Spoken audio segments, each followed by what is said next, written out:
Since the reveal of the upcoming expansion Path of Fire, we've talked an awful lot, and I mean an awful lot, about what's exciting about it. What are all the shiny new toys we as a community will get, and what reasons are there to be absolutely overjoyed? And indeed, Path of Fire has done very well in that regard. There are a huge number of things I'm super pumped about, the sum of which makes me think that the overwhelming support and hype for this expansion is fairly well justified. But I wanted to take a break today to talk a little bit about the other side of the coin, and that's what is disappointing about the expansion, because I do think that reasoned feedback is worthwhile, and as much as I'm disappointed certain things haven't made it into the product, I'm also fairly excited to air that with you guys and see if other people have similar thoughts. Many of these opinions and discussions I've broadcast before, particularly through Twitch, but I wanted a centralized location to do it on YouTube for us all to think a little bit more critically about the game. So be warned, this video is not all lovey-dovey, hype, excitement. These are the genuine areas that I think Path of Fire should have or could have done better. Not everything I'm about to say they realistically could have done, but they're all things that I as a consumer am definitely looking out for. 2 years ago, we got Heart of Thorns, which was paving the way for the future expansions with the game, and didn't have too much on the content side, but that was perhaps justifiable. This time, it's supposed to be all about content. So what have we been left bereft of, and what exactly could that mean? Let's do it. So as I open this video, I'm currently looking at a huge notepad file I've been frequently returning to and tapping bits of information into over the past 2 to 3 weeks whenever I've been struck by something and thought, damn, Path of Fire should have done this, or Path of Fire should have had this. They're in little sections, so I guess the first one to open with, that's probably best, is just large feature stuff. Again, not everything realistically could have been implemented that I'm about to say, but these are the features I think an expansion for an MMO should really be doing, and particularly when it comes to Guild Wars 2. And right at the top of the list is a big fan favorite, as we get a lot of chatter, especially on Reddit lately, and I wholeheartedly agree with, that's build templates. I really think if you rewound the clock 6 months or so and you said, WP, what are the kind of big things they should be selling an upcoming expansion on? I would have said build templates straight away, and it is definitely a disappointment that that hasn't arrived with Path of Fire. For those a little out of the loop, the game has, as it's aged, started to introduce much more interesting and varied types of builds that require you to run lots of different specializations, traits, sigils, runes, and most importantly, gear. Guild Wars 2 is a game where we have a lot of gear to equip, 6 trinkets, 6 pieces of armor, potentially 4 weapons, even underwater stuff if you want to go that far, and every time you want to change from, say, a healing build to a power build to a condition damage build to a tanky build, having to rotate through so much clicking can really suck. Generally speaking, the idea of build templates, misnomer as it might be in some people's opinion, most people are talking about build templates and gear templates together. Generally, the idea of this feature would be being able to save as a loadout all of the gear you have equipped and your specific trait and build setup, so that you can hot swap between that one and another build on the fly as long as you have the items available in your inventory or they've been saved into the template or whatever. A build template system can go even further than that too. You could potentially allow the player base to share builds with one another online so they can instantly drag and drop them with one another and experiment much more freely and readily, and it generally not only removes a lot of busy work in Guild Wars 2, I think it would be great for this game because it would encourage people to get more gear sets, play more to earn them, and to experience a wider variety of playstyles and classes just because they are much more enticed to try out things that they're seeing being shared on the internet. Build templates can go even further than this too in terms of offering cosmetic loadouts for players, which could be part and parcel of the same system, but again, this is Fashion Wars 2. A build template can provide the opportunity for us to have specific visual loadouts for different areas of the game, so we have a reason to look into skins more than just our legendary armor and legendary weapons once we've already got it. Maybe I want a specific look for the desert, and I want a specific look that I can hot swap into while I'm in Crichton regions, or a snowy looking outfit that will keep me warm in the cold for when I go to the Shiver Peaks, not to mention the sharing possibilities behind that side of things too. Basically, a build template system would add a whole ton more meaning behind the rewards we go for in this game, the amount of time we spend working towards those rewards, and the amount of fun we have once we've got them. them. I won't devolve into the hyperbole you often see online saying the game will fail without build templates or that we need build templates, but it would be damn good, and I think an expansion is the place where they should do something like that. Where is it, ArenaNet?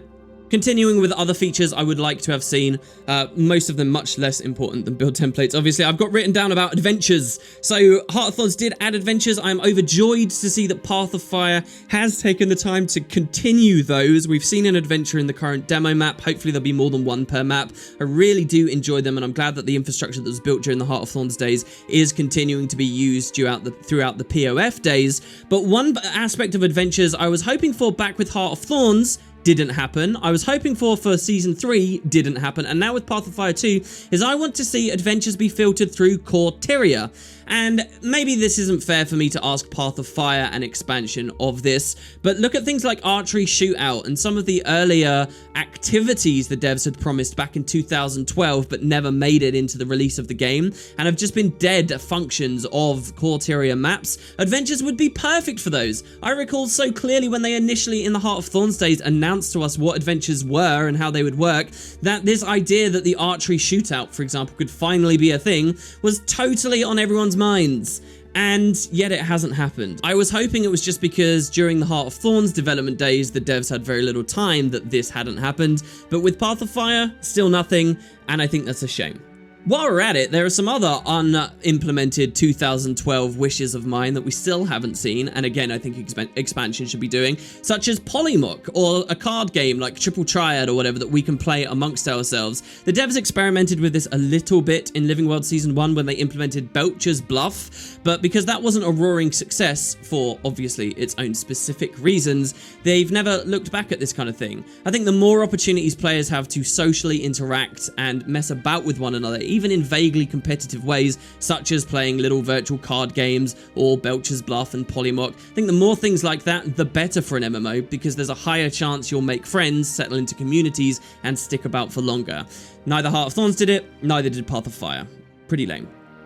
Next one on the list is what I would consider unrealistic, but I think is insanely important, and I am disappointed it isn't there, and that's a new race. I think Path of Fire, I think any Guild Wars 2 expansion should offer an opportunity for outsiders of the franchise to feel welcome and to feel like there's something for them to do and an opportunity for them to catch up. See, for a lot of people, as great as Path of Fire has been to cater to the established veteran user base, for someone on the outside, it probably looks very intimidating. There's no word that there's a new class for them to grab onto, like they had the Revenant during the Heart of Thorns days, and there's not necessarily any improvements to the core Tyrian and low-level areas. So these potential customers are going to be way less inclined to stick their nose into an established MMO for the fear that there won't be anyone to share that learning experience with. I think a new race offers exactly that. During the Heart of Thorns days, the devs expressed the opinion publicly that a new race wasn't good enough to justify the time that would go into it, because ultimately it was just this cosmetic thing. I think it goes a lot further than that though, in increasing Guild Wars 2's appeal. And not only that, but veteran players will have an opportunity to return and make a new character too. With Heart of Thorns, I remembered having a lot of fun playing through the jungle on my main, and then many months later, finally making a Revenant and getting to do it all again, and it felt meaningful because it was a new character with new capabilities. Admittedly, a new race wouldn't have any new capabilities, perhaps just some new racial skills that are deliberately terribly balanced if the history of this franchise is anything to see, but I still think it would mean a lot, especially if it came with a new city, especially if there was a new starter map, especially if there were 20 levels or so worth of new personal story to experience there at the beginning. But Path of Fire hasn't given us the Tengu, the Largus, the Kodan, or any other fan favourite. I just hope that instead we get at least a couple of everlasting tonics for those who really do only care about the cosmetic prospects of it, and also don't like Fashion Wars 2, because you don't get to customise how a tonic looks. But there you have it. The next little feature I jotted down at some point during the week is something I've wanted Guild Wars 2 to have for a long time. The devs have never expressed a particular interest in doing it. The community has never expressed too much of an interest in it either, but I think it would have been very fun, especially considering that Guild Wars 2 has always been about dynamic content, never quite knowing what's around the next corner, and things being less static than MMOs that give you the traditional questing experience. I want some kind of weather system. I want in the new maps to be able to wander around and see not just a day day-night cycle, but a chance for it to rain. I mean, we're going to a desert, so obviously that doesn't work too well, but a chance for it to be a little bit more overcast or less overcast. Hell, as far as we can see so far, despite the fact we're going to a desert, the devs haven't given us any dry top style sandstorms. Linked to a meta or not, I like the sandstorms in dry top. I always thought that you'd get more in the Crystal Desert, and so far, no dice. Maybe an arbitrary thing, but imagine how much more fun the maps would be to explore, and to explore on repeat as well, if we had a little bit of that built on top of all the current beautiful graphical good stuff. And admittedly, the expansion has done really well with the day-night cycles. I think nighttime in the first map, as we've seen from the demos, is probably one of the best ones in the whole game, rivaled only by Raptor or something. Moving on is another feature I've been calling for years, and I'm happy to see that, more broadly speaking, the rest of the community is finally catching on.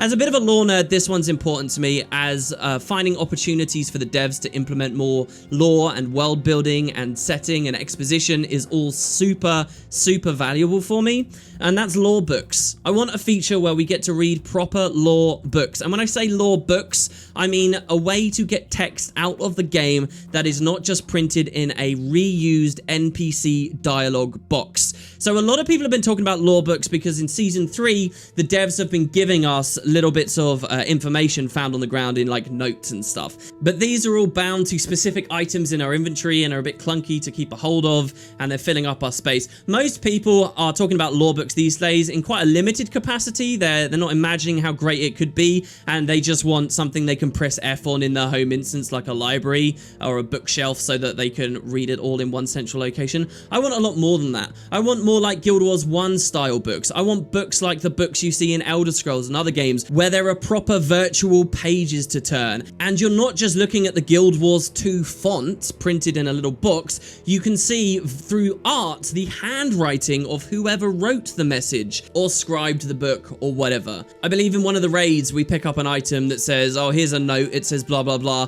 the page is stained with blood. Let me see a page stained with blood. I think if the devs had this, they could filter these throughout the new maps, and finding lore and taking in lore and experiencing that side of the game would be so much more accessible and interesting and fun for so many more people, and yet we kind of don't have it in the game, and I think that sucks. It's just user interface based stuff, but I think it would be well worthwhile. They don't have to go crazy and add a full-on bestiary and codex and stuff like I've suggested and mocked up versions of myself before, but something along the lines, and they've made no effort. The next thing I would have liked Path of Fire to have done, but hasn't, is a bit similar to the new race idea, and you'll notice for what it's worth that I definitely don't care to see a new core class. I think that's asking for trouble. But I would like to see a new discipline come to the game. Heart of Thorns gave us scribing, and when they announced that for Heart of Thorns, I thought that seemed like a really cheesy, tacky, small, stupid, insignificant thing that didn't matter for the MMO, because this is Guild Wars 2, and disciplines in Guild Wars 2 don't mean that much, but ended up having a lot of fun with it. If you want my full details and impressions and the pros and cons of scribing when you really get into it, you might want to check out my Heart of Thorns review, but this was a fun part of the expansion, and I appreciate it a great deal. I think other people would come to appreciate new scribing disciplines as well if the devs kept at it, and that would mean adding another new one in Path of Fire. It doesn't have to be linked to guild systems and guild halls and stuff. It could be something else entirely associated with the new maps and the new places we'll be going to, but there is no new discipline, and I think that's super unfortunate.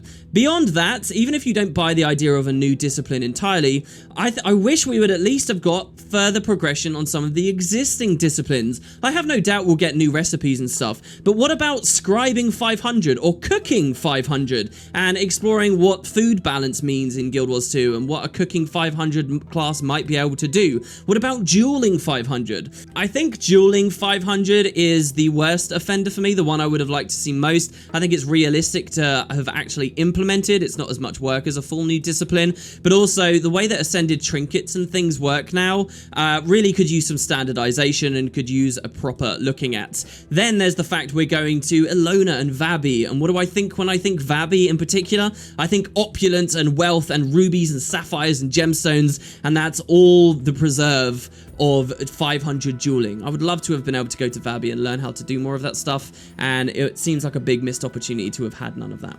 And finally, for the last big feature that I really think Path of Fire could have got some use out of and a lot of people are looking for, it's a bit like mounts really. It's something that appears in a lot of traditional MMOs, Guild Wars 2 has never had, and they haven't put the time in on yet, and that's fishing. Of course it's fishing. People have wanted fishing in Guild Wars 2 for so long. I actually think now that mounts have come with Path of Fire, I would put a pretty large wager on the idea that fishing will come in expansion 3.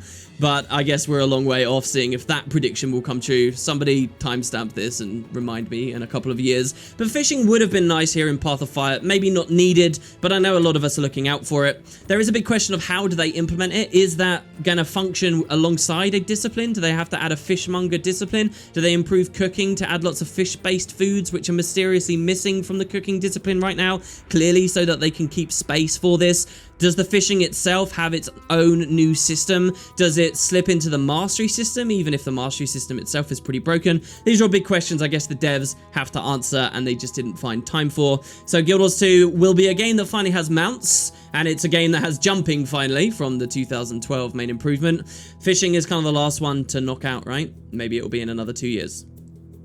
Moving on from all these big features that Path of Fire didn't do, I want to talk a bit more about some specific areas, and since we just mentioned them, let's go off with mounts first. Now, mounts are great, and a lot of what Path of Fire has done is great. You guys don't need me to keep banging on about that. In terms of the mount system itself, though, there are a few things I would have liked that we haven't had. First on my mind here is mount emotes. Now, I never tried that in my original playthrough, but since getting back in the stress tests and so forth, I definitely feel like this is something I'd like, at least being able to sit down on a mount. Think about how cool it would be able to have a custom dance based on the different mount that you're on, or being able to wave at people from mount back. I know not too many of us are super into emotes, but this is sort of a fundamental feature I think that we should have. The idols are great, and they do offer something in this space, but you can't trigger them. There's not many, and I know that animation work is probably one of the major areas that the MMO needs everywhere, and that you can have to really pick and choose exactly what you get. But I think more emotes for mounts would have been good, and hell, just regular baseline emotes for the game would also be something I'd ask for from an expansion. It's what I would have expected in Heart of Thorns 2 and we didn't get, but we didn't even get those. So yeah, being able to mount and execute certain things, I'm pretty disappointed that that's not there. Moving on as well, there is the idea of naming your mount. So I saw this a lot in the community, and it hadn't struck me until people were talking about it, but now that I've had some time, I've kind of swung around and I see what people are saying. I like the idea of being able to name your mount. You might say it's arbitrary and it's not necessary, very similar to, say, naming a ranger pet, but I think it would be a bit of added fun flavor. Now, I think the reason the devs haven't allowed us to name our mount is because with the way that mounts work in the game, they're not really separate entities, and it would be a bit pointless. They're like an extension of your character, despite all of the flavor and nice stuff that they've got on them. So what are we asking for? Having double nameplates? And that would just be weird UI bloat, and I'd be very scared of that. I wouldn't want to be running around seeing my character's name above my character's head and then my mount's name just underneath it. That would kind of suck. So maybe the devs saw this and thought, yeah, don't worry about it. It's a feature that we don't need. There's not so much space for it. But the more I look, actually, if you think of the button you press to get on a mount, and the fact that when you right-click it, it brings up a little contextual menu saying Skimmer and saying Raptor and saying Springer and so on. I actually think that that menu there itself, if we had the opportunity to rename our mounts, it could show your mount character's name right there. And I think that would work quite well. I think that would be a nice little bit of extra flavor, and I think people would feel a lot more connected with these new companions they'll be getting in the desert. This is a really weird thing in that it does feel quite arbitrary, but I think it would actually have a more profound impact on players than we first realized if we could just name our mount. Maybe a small thing, but there you go. Next, we can dye our mounts, and I am super happy we can dye our mounts. What I'm about to say feels like one of those things where the devs give you an inch and you try and take a mile. They didn't have to let us dye mounts at all. It just so happens they did, and it's very cool. And now I can't help but notice we only have one dye channel. Perhaps they're hoping to monetize mounts in some way in the future and sell on the gem store extra dye channels for special new skins and things. Who knows? But the fact there's only one dye channel for every single mount is a bit lame. And I love the way that we can dye the mounts, but being able to do it a bit more exhaustively would also be quite fun.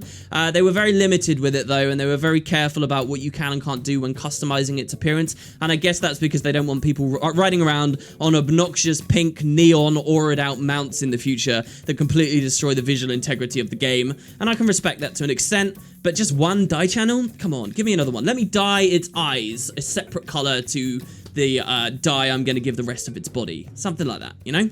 And lastly, another thing I think that mounts are really missing is the opportunity to interact with our mount in a capacity where it is a separate entity to us after we've tamed it. So that's all very wordy, but if you think about the way this is going to work, guys, you are once on your account ever, because this is a part of the mastery system, going to walk over to a raptor in a pen. You're going to press F, and it's going to be a separate raptor. It's going to be cool. It's going to be part of the world. You're going to press F on it, and then forevermore, you're just going to spawn a raptor under your ass and ride it, and then despawn it. That's going to be it. You're never going to interact with that raptor again as a separate character. Not really. Same for the skimmer, and same for all of the others. We've already seen this, by the way. If you captured a mount in the stress test, and then deleted your character, made a new character, you would instantly have a mount. You could be riding a mount on the airship at the start of the story instance before that character was even supposed to have claimed it from the pen, because it's account bound because of the mastery system. And this isn't necessarily a criticism of that, again, as I've discussed about many times, but what I do regret is that there aren't, as it seems, any opportunities to get to interact with our raptor, but in a way where we're not riding it, where it's just sort of wandering around nearby. And I think there's a lot of places that the devs could have done that. That also would have made the idea of being able to name our raptor or whatever even more meaningful. But specifically, I'm thinking about the Crack in the Ice release of Living World Season 3. Remember that kind of silly instance where you get to play with Aurene, you get to play fetch with Aurene, you get to bring Aurene various toys and things and make her room look good, and you get to interact with her? I think that we should have an opportunity like that with our mounts, and we're better than the home instance. I think if there was some kind of home instance interaction between our mounts, that would be very cool. Imagine you get to go back there each day and you see them wandering around off in the sides. You get to go play with them. Maybe we get like stable extension area. Maybe we get upgrades for our home instance that adds more stuff so that we can really enjoy them. That stuff would all be fantastic. And yet no word of it. You know, I am a little, maybe this is a tinfoil hat, I am a little curious though, perhaps all of this work on the cat-based stuff, including playing with cats and getting the cat toys and stuff we've been seeing lately, maybe that's all precursor tech being used because they are gonna do that with mounts? Maybe. And I'd like it if they did. Moving on from mounts, I have another little section of feedback, something that might be a bit weird to a lot of you guys, but marketing, okay? I think there's a lot of things that with Path of Fire, I was hoping they'd do around selling the game and around promoting the game and Guild Wars 2 expansions in general that Path of Fire, just like Heart of Thorns before it, is failing to do. So first of all, and I hate to say this, but I still think that the Deluxe Edition and the Ultimate Edition of both Heart of Thorns and Path of Fire has been terrible. And that sucks because if anything, I'd love to go online and tell you guys, oh, spend as much money as possible, please get the Ultimate Edition when you use my link. I'd love to be able to do something like that, but I can't look you in the eye and suggest it because I think that they're just utterly boring. Discounted gems for the Ultimate Edition isn't fun enough. The Deluxe Edition 2 itself doesn't offer enough new things to make it a justifiable purchase for anyone who's not a super nerd about the franchise already, someone like myself. I think that is a real damn shame. Especially, I think one of the main things they should be offering in those higher packages is bundles of the prior Living World season. So if we think about this, Heart of Thorns should have been released with a higher paid version that bundles at a discounted price, essentially, all of Living World Season 2. Buying Path of Fire should give people the opportunity to have a bundle of all of Living World Season 3 before it, so that when they buy it, they can get all of the story that rolls into that specific expansion. The way that they do the story in this MMO, they are always going to struggle with this if people can't easily access bundles of the prior Living World season to sort of see how things roll in. And they missed that opportunity again. I think that totally sucks. Going further than this, as just a broader Guild Wars fan, and someone who's been a fan since the early days of the first game, I hate that we still don't have collector's editions. What happened to getting physical, badass, boxed collector's editions? I know not many of us would buy them at this point. I know that for a lot of people that's frivolous, but I love the collector's editions. The devs always did such good collector's editions in this franchise, and now it's totally fallen away. Ever since 2012, we haven't had that experience, that opportunity. I want to see Path of Fire have a collector's edition. I want to see them retroactively go back and give Heart of Thorns a physical collector's edition. And you know what's worse about Path of Fire? I don't think they're selling physical editions of Path of Fire anywhere. Can someone in the comments prove me wrong? I would love to be, because I'd kind of love to pick one up, but I think it's digital download only. Obviously, this is all just about money for them, but I think it kind of sucks as a fan, and I'm a bit disappointed by it. Next, as well, I have something else I find quite important, and it's something in my opinion's flip-flopped on several times. It's about the trailers, and specifically, it's about the absence and the lack of a badass CGI trailer. I look back at the GW1 days and I see the Prophecy cinematic and I see the Faction cinematic, and especially the Faction cinematic. These things were awesome. They excite me about the franchise and the story and the products way more than any other trailer has before or since, except some of the Guild Wars 2 2012 trailers. I love the CGI trailers and I regret that we don't have any really good ones. Heart of Thorns tried its best to approximate a sort of CGI trailer. If you guys remember this one, you can see in the background here. For Path of Fire so far, we've seen no such thing. Maybe the release trailer for Path of Fire will be somewhere close, but let's go back to this old style, what we saw with Factions and Prophecies, please. That would be so cool. You guys know how much hype the Blizzard trailers get. You know how much hype a lot of these other developers get. My favorite video game trailer of all time is one of the Witcher trailers, and that's a franchise I barely even play. Can't Guild Wars get some? Moving on, next little section. I was thinking a bit about the maps, and I was thinking about the kind of stuff I expected from the Path of Fire maps and what they've missed out on doing. I already talked a bit about like having a weather system, which is kind of a broader feature, but I am a little concerned, a little curious based on what we've seen in the demos with the rate of content exhaustion for those maps. Like, it's quite a huge play area we get in the Path of Fire demo, and yet you can be done with it in maybe an hour or two. It does seem to run out very quickly, and I'm very scared that even though this expansion has 5 maps and 5 enormous maps, if they all feel like that does, the demo area, we will get through this very quickly, and the content will feel just as small as perhaps what Heart of Thorns did, even though the playable space is that much larger. So another thing on top of that as well that I regret the devs didn't do is they gave us the Raptor instantly, instead of letting us explore the vastness of the desert without a mount first. And I get it, right? We all want to play with the mounts are the new thing, but I think that what makes the mounts really exciting and what really makes you appreciate them and how fast they are is getting a reasonable amount of playtime in first in your new environments without having them on hand. Like, if you really take the time when playing the new expansion to run around without a mount, it feels so much vaster and so much bigger. So then when you finally do get on one, you get this really great experience. But what the devs did instead was they gave us a mission where we run for a bit, but then they give us the Raptor like straight away, and it means you don't have like that comparison you can make. We'll make that comparison when it comes to the core maps, but I think it's quite vital we should be able to make that comparison with the new ones, and they just didn't do that small thing there, and I think that's a little bit unfortunate, maybe nitpicky, but hey, my list, the things that I care about, sometimes we're going to be nitpicky. Another thing that I kind of don't like is missing from the new maps, and maybe they will eventually be there, and we just don't know yet. But I'm kind of upset that there has been no access to any Heart of Thorns based mastery stuff in the new expansion.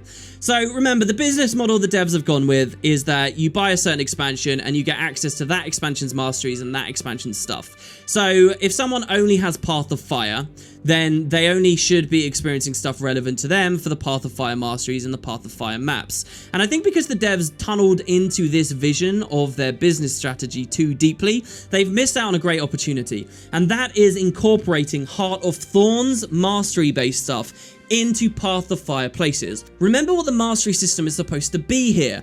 Extra capabilities for your character post level 80. And I'd hate to think that I will never again gain the advantage of being able to eat an adrenal mushroom in new content or bounce on a mushroom in new content. Sure, I can glide and that will have some small benefit from here and there, but what about the other masteries? There's a good chance the Forgotten are going to be a big part of this expansion. The Forgotten had a hand in creating the Exalted. We have a whole Exalted mastery line that's felt lackluster and a bit weak. Why don't we see a couple of those interactions come back as extras for players who own both expansions? Obviously, they can't make any content in Path of Fire require the Heart of Thorns masteries, but for those of us that have both expansions, this would be really good. And it would probably earn the devs a lot of money as well, as Path of Fire pure accounts would see this extra stuff and have that extra incentive now to think, yeah, I want to be able to bounce on that mushroom like I just saw my friend did. I'll go get Heart of Thorns as well. I really think this could be so good. And think about stuff like the Living World Season 3 Ancient Magics line. Remember how there's, as far as we can tell, no opportunity to use that new Kodan mastery anywhere in the game? Well, wouldn't it be good if in that mountain region for Path of Fire, there maybe was an opportunity? What if there was a chance for us to use another bit of Oak Heart Essence in a specific area of one of the new expansion maps? Or even maps next year, the year after, the third expansion? I think fundamentally, this stuff should be cross-pollinated, at least in small amounts, and we've seen nothing. I think that's a missed opportunity.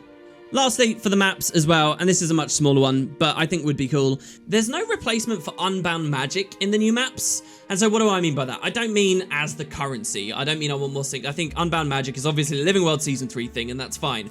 But this idea in the Living World Season 3 maps of having this extra collectible, these items that you can wander around over to, and you don't press F on them to pick them up, you walk into them and you pick them up. That's actually a fun component of those maps. And the balance of Unbound Magic made it such that these were fairly ignorable in the end, but that was more to do with the way the currency was structured rather than the notion of having these extra things to grab as we wander around the map. I'd really like it if in the new expansion maps there were also little things that I'd occasionally, you know, do a weird jump to an odd platform or a glide or ride my Raptor to a certain place just to claim these extra things. That would be fun, and I don't think they've done enough of that in the new maps, and I think I'm going to miss that from Season 3.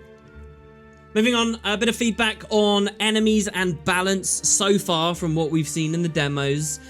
Things that I think they've missed out on. First of all, the expansion doesn't seem to have any regard for underwater stuff. I know a lot of us don't like underwater, and genuinely a huge number of people don't like underwater and don't care about underwater. There is a bit of a kickback from a very small part of the community at the moment who say, yeah, I love underwater. But make no mistake, that is a kickback in address to the vast number of us who don't like underwater stuff. But I think having some touch-ups on the balance there, or something more meaningful than just random mobs we can swim around near, would have been nice. We have noticed that there are islands that we can swim out to. There are a couple of events that interact with underwater, but maybe not as much as I would have liked to have seen in the expansion. More stuff on balance, and this is a big one. Elite specializations don't get any new weapons. With Heart of Thorns, I think it was okay that the original 9 were just borrowing established weapons and putting them in the new slots and, you know, giving them to classes that didn't have them before. But the fact that 2 years on, the next expansion entirely did the same thing again is a real shame. I'm not saying that we need to go as far as having great axes and scythes and whips and things like that already, but at least putting the underwater weapons, which have been filtered as loot throughout the whole game and stuff, into above ground combat would have been something. And especially when I look at the Spellbreaker, which is a descendant of the Sun Spears and kind of that iconic classic Sun Spear character you think of, tends to be like a paragon. I think the fact that they didn't even do that there is a real missed opportunity, a bit like how the Dragon Hunter not getting a spear before also felt like a bit of a missed opportunity. So I think that is a real shame, and that is not what I was expecting. I was hoping at least something new on the weapon front would have occurred, and well, it didn't. Talking about enemy balance, I think there's a lot that PvE specifically should and could be doing to make the game more fun and get the player base more invested in Guild Wars 2's combat than they currently are, and the devs just haven't paid enough mind to it. So I think that enemies in PvE should have more boons on them, so that people like Scourges, like Spellbreakers, like Core Mesmers, or like Thieves who can steal boons, these people have more aspects of buildcraft that they can take seriously instead of just completely ignoring. So, and I think this can be really easily accomplished, by the way. If you take any enemy in the game, all the devs would have to do is lower the raw damage it does, and then give it X amount of might. In this world, the enemy you're fighting, for most players, is the exact same in the amount of damage it does, but there's a little bit more opportunity for the player base to counter that in their own way, by corrupting, stealing, or just destroying the boons that it has on them. We've seen that the Fractal team have learnt this with endgame Fractals content, where there's protection on mobs, there's might on mobs, and there's fury on mobs. Why hasn't the rest of the game caught up either? Believe me, a lot of the people who are specking for Spellbreaker would like a meaningful reason to use their new elite, and the devs don't seem to have given it to them. Not in enough frequency that I would like to have seen. Further to that as well, I don't think that the devs have done enough with Breakbars in this expansion. I think there's a lot more. Breakbars are great, and I think they're a big part of Heart of Thorns, and I think they'll be a big big part of Path of Fire, but there's very little breakbar action going on in the demos. I don't know whether that's a demo-specific thing, but the way that we interact with Breakbars 2 hasn't been turned on its head or flipped around or played with in any interesting ways for PvE, and that's a bit of a shame also, I think. Then, lastly, along the same lines again, what about conditions that enemies cast on us? The devs have rarely and infrequently had mobs do that, but I think it should be happening a lot more. If you're going to be adding components of the Soul Beast that reduce incoming Condi damage, if you're going to be adding Cleanse to these classes, if you're going to be adding reduced Condi damage on the Renegade as like a big thing, then have enemies that put conditions on us so that we can play with our shiny new toys, and I haven't seen enough of it just yet. The Guild Wars 2 player base in general has a terrible time changing their builds to address specific circumstances. Your classic Guild Wars 2 player, if they're being knocked down constantly, won't think, oh, I should add stability. They'll just complain that the game is bad. And I think that that is something the devs need to be cautious of when doing things like this, when adding lots of conditions that we're supposed to be cleansing.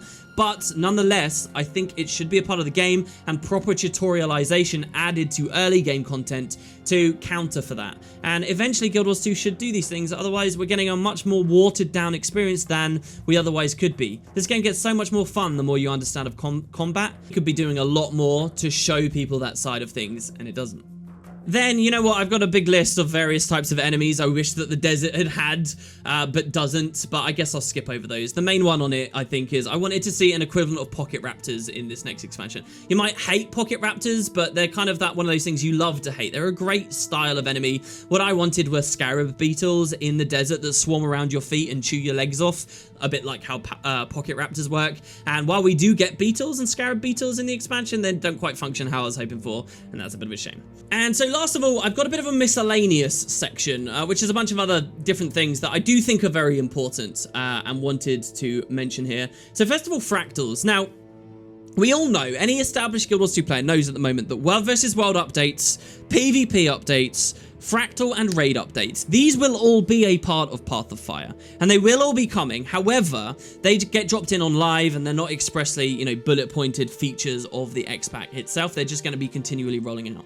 I understand that, and I'm perfectly happy with that. But that said, I do wish Fractals had some more fundamental changes, not in just having new Fractals added, but some of the scaling and some of sort of more global adjustments going in on that format, just like we saw when Heart of Thorns came out. Fractals went through a lot of radical changes when HOT came out, and most of them were terrible and it wasn't implemented well. Fractals, they seem to have had a really good handle on right now, and I would have liked to have seen some slight tweaks. I would, for example, I've been a long-standing believer that the current difficulty of tier 4s should actually be what T3s are like, so that it's less boring to climb because you can actually feel the difficulty spike up at a more noticeable pace instead of glacially slowly. And I've also felt that when I log in every day, I should have a decision to make whether I want to actually try something that's genuinely really hard, the T4s, or maybe take it easy and do the T3s instead. Right now, it's just a static thing where most veteran players will just do T4s and never look at anything else. I think that's a bit of a shame. There's lots of interesting opportunities in Fractals to play around with things, changing the number of party members required in lower scales and affecting rebalances of certain Fractals. All of that stuff I would have liked to have seen come right as the expansion drops, so that it drives a lot of players to that. Remember when Heart of Thorns came out and everyone had that fun of climbing all the way up to 100? I'm not saying they should go higher than 100 now, but I had friends that spent lots of time there. I had friends that were in PvE. I had friends that were doing World vs. World, and we're not going to get that for Path of Fire, which I think is a bit of a shame.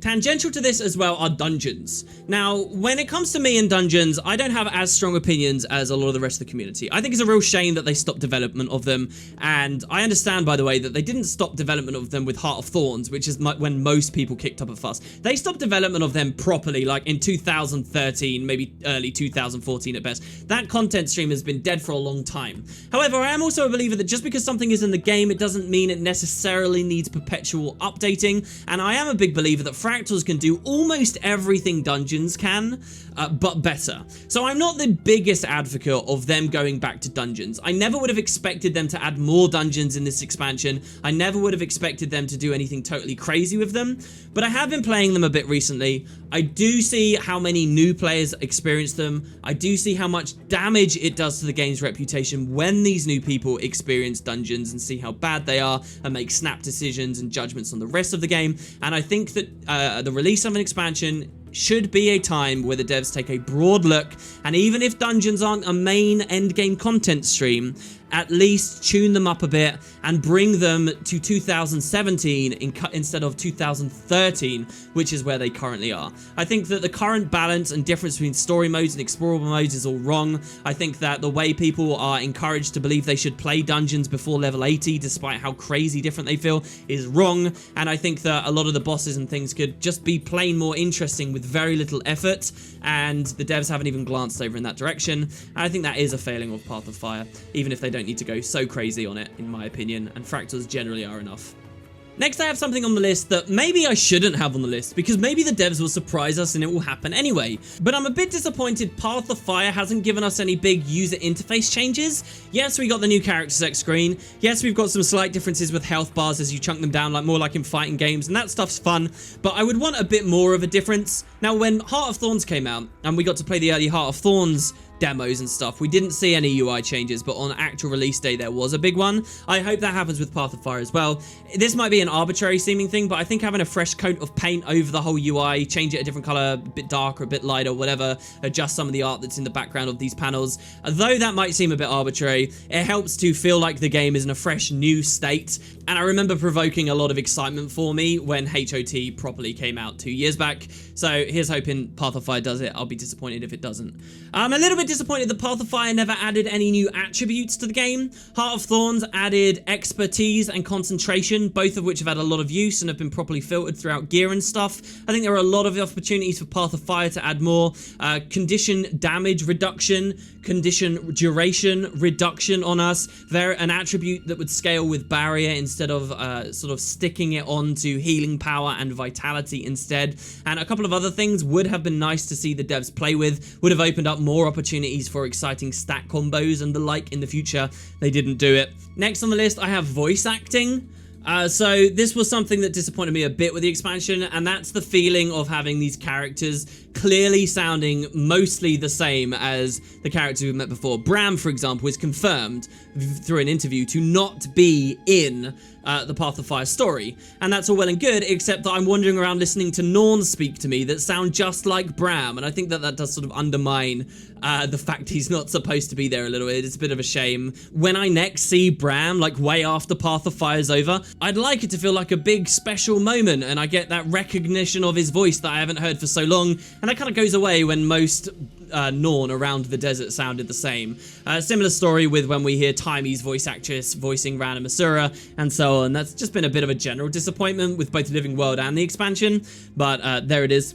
Next is something I care about a bit, but other people in the community care about a huge amount, and it would be a bit wrong for me to do this video and not mention it. So I will, even if it's not near and dear to my heart, and that is the amount of new armors and weapons that are coming in the expansion. So we know there are a lot of new skins and fun things to play with, and a lot of it has been mined and you can check out online, but the quantities are not that great. Heart of Thorns got a lot of slack for not adding enough new sets of skins and armors and weapons, and while Path of Fire does add more than Heart of Thorns did, really, it's not that much more. And for those that really care about Fashion Wars 2, this is where I sort of separate myself from that group. For those that really care about it, I'm pretty sure there's going to be a lot of disappointment, and I've already started to see a bit of that now. For some people, it is not worth buying an expansion at all unless there's tons of new shiny things to play Barbie with, and I'm really not sure how well Path of Fire is catering to those people. Maybe someone could prove me wrong in the comments. I'd love to see it. And so lastly, I have one final topic. And this is, I've left this for last because I actually think more than anything else that I've said today, it is probably one of the most important things that Path of Fire didn't do, but should have done. And, you know, a lot of these are small things for me. Some of them are about for the good of the game and broadening the game's appeal and so forth. But this one I think would count for so much player retention and so much player joy, and the devs have neglected. It very much is unfortunate to me. And what I'm talking about are guild updates and guild-based systems.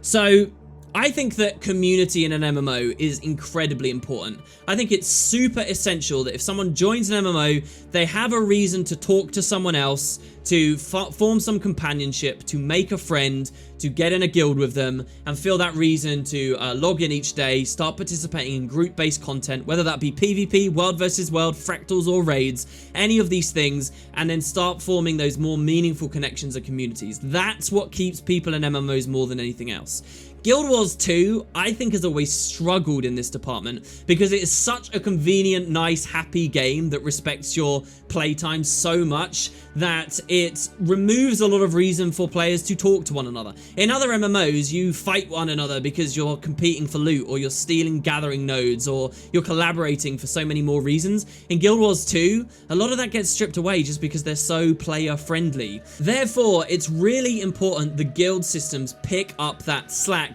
and give us reasons to want to be in guilds, real meaningful reasons to be in guilds and to make friends. And the guild system, as great as it was in its early days, 2013, has not been updated anywhere near enough to truly shine. I think we are well overdue for new guild missions. There's a Heart of Thorns interview with Colin Johansson where he speculates on camera that they could and probably would like to add guild missions in Heart of Thorns. That never happened, and it still doesn't seem to be happening in Path of Fire either. I think that's a shame. If I had a new reason to start running guild missions with new content and bounties and puzzles and things that were set in the new expansion location, and hell, Heart of Thorns areas too, that actually gave me meaningful rewards again, maybe an opportunity to earn a lot of money, which Resonating Slivers did before they destroyed the economy, these things would go a long way for the player base, and the devs have just left it there. Heart of Thorns added guild halls and all of this stuff, and while we are getting one new guild hall, not two, and that's a disappointment to me as well, while we're getting one new guild hall, scribing doesn't seem to have changed much. The systems associated with guilds don't seem to have changed much. There's not many more interactions and things that hook with PvPing, like guild teams, or that we saw with World versus World and things on that end. I just think they've done the bare minimum with guild stuff this time, and that is a great disappointment to me, because I think not only is this stuff really important, it's such a great space to go into. I have so much inspiration for fun things they could do there. The groundwork is laid. It was laid by Heart of Thorns, and Path of Fire isn't walking on it. It is in many other regards and other places, like expanding the mastery system and elite specializations and so forth, but not the guild stuff. And I think that's a damn shame. I'd love to see a Path of Fire 2.0 patch or something come out that probably puts missions and puzzles and new little areas for us to explore in, and bounties and treks to get more use out of that, and properly looks at those economies as well and why we'd want to run guild missions. So there you go, guys. That is, as far as I can tell, now that all the hype has died down and if I really think as analytically as possible about it, these are the places that the expansion has let me down. Is any of these, I would love to hear in comments, a deal breaker for you? Is there something I mentioned today that you've identified and you thought, yeah, it doesn't have this, so I'm not buying? If so, I'd love to hear. Do you think I've been too harsh? Too lenient? I'll be watching the comments very closely. Thanks for watching, guys. It's nice to have a bit of balance, isn't it? And I will see you tomorrow for more good stuff.